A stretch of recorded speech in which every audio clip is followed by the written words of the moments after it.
And somebody help me understand my blackberry plants, because I know that each year you need to cut off the old stems from branches from last year, and the stems that grew last year are the ones that will bear fruit this year.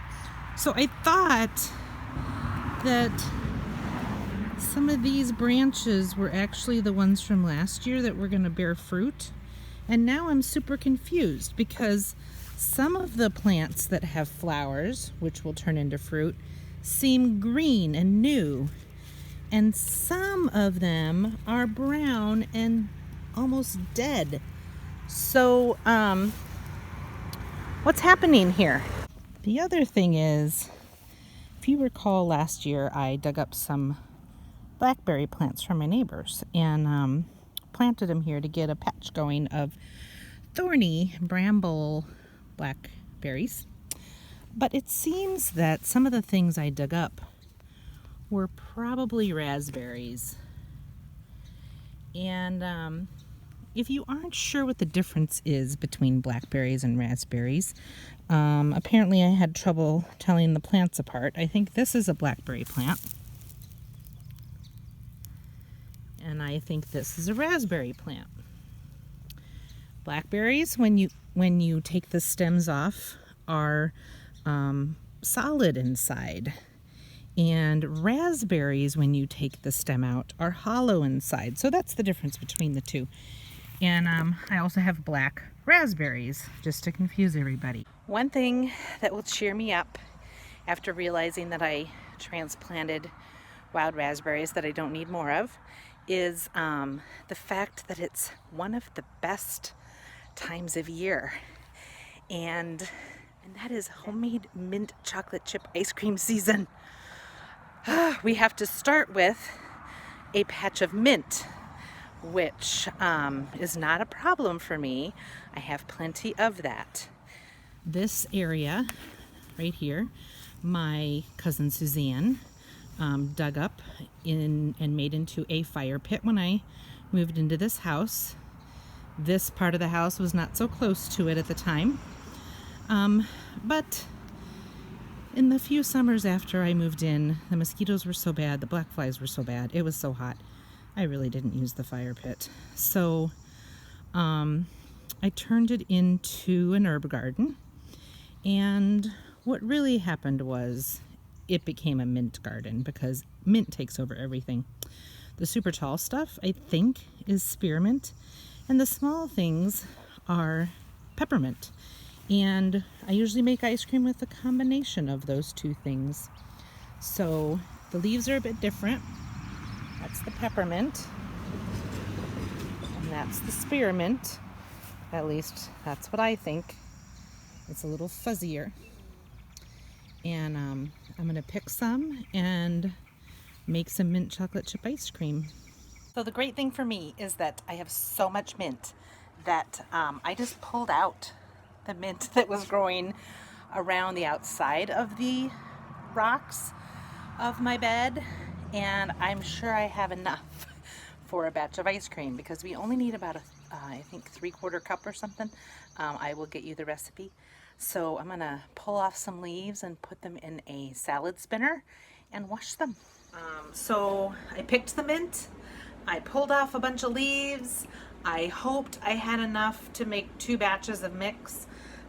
Each batch calls for a 3/4 cup, and I don't believe it, but I picked exactly 1.5 ounces of mint. I don't know how I did it. It's magic. So we're gonna make 2 batches of the mix because this is a bit labor intensive. It's not hard, it just has steps to it. And so I'm gonna make 2 batches of the mix. Tomorrow I'm gonna make 1 batch of ice cream, and then the canister has to freeze again for 2 days, and then I'll make the other batch. So here goes. All right, so I realized that the angle's weird, and hopefully we can work this out, but you might be a little freaked out by the fact that we are actually cooking with actual leaves to make mint ice cream. And my niece Cheyenne, first time we made this, she decided she didn't like it because it tasted like mint leaves, which that's kind of the point, but I understand that seeing the leaves being used in the cooking process might freak some people out. Rest assured, you will not be eating the leaves.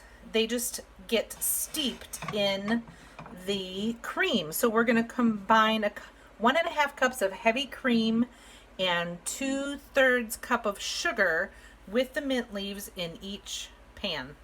So now I'm wishing I had started this a little sooner because it has to steep for an hour. So I guess I'm going to be up late, but I don't have to go to work tomorrow because, you know, sometimes I don't do that. So I'm going to turn this on and bring it to just about a boil till it just starts to boil, and then I'm going to cover it up, remove it from the heat, and steep it for 1 hour. All right, it's been steeping for an hour, and now I'm going to add 1.5 cups of whole milk and put it in the fridge overnight so I can make ice cream tomorrow. Good night. So I forgot one step. I had to get out of bed to finish it up, and the ice cream might be extra minty because the leaves have been in there longer than an hour. We need to strain it because we don't want to eat leaves. So I'm going to strain it, and then I'm going to put it back in the refrigerator. We are almost ready for the final steps in this process. It's the next day, and I took a 3.5 ounce Lindt chocolate bar, 70% cocoa, and I put it in my little food processor. It's really handy. You just stick that on top and chop it up. So now I gotta go get the canister, which is at in my parents' freezer because they were making ice cream, and we're gonna finish this up. All right, now you know from the last ice cream video that this ice cream maker is an indoor ice cream maker. It doesn't have the mess that an old-time ice cream maker has, and it's going to do its thing for a while, maybe 20 minutes. And periodically I'm going to stick a spoon in there and scrape the sides off, and then we're going to try some ice cream. It's looking much more like ice cream. And any minute now I'm going to pour the chocolate chunks in and let it mix itself up. And then I'm going to put it in this quart container. And hopefully some of it won't fit and we can try some. Looks like ice cream. So my friend and coworker Cecilia was disappointed I didn't eat some of the strawberry rhubarb ice cream on camera. But that's because I put it all in the freezer. And I pretty much did that with this ice cream too, because I gotta save it for when my nieces are here. But there's some in the container that I can scrape out and eat. And then I have to thaw the container so I can wash it. But this is what the ice cream looks like.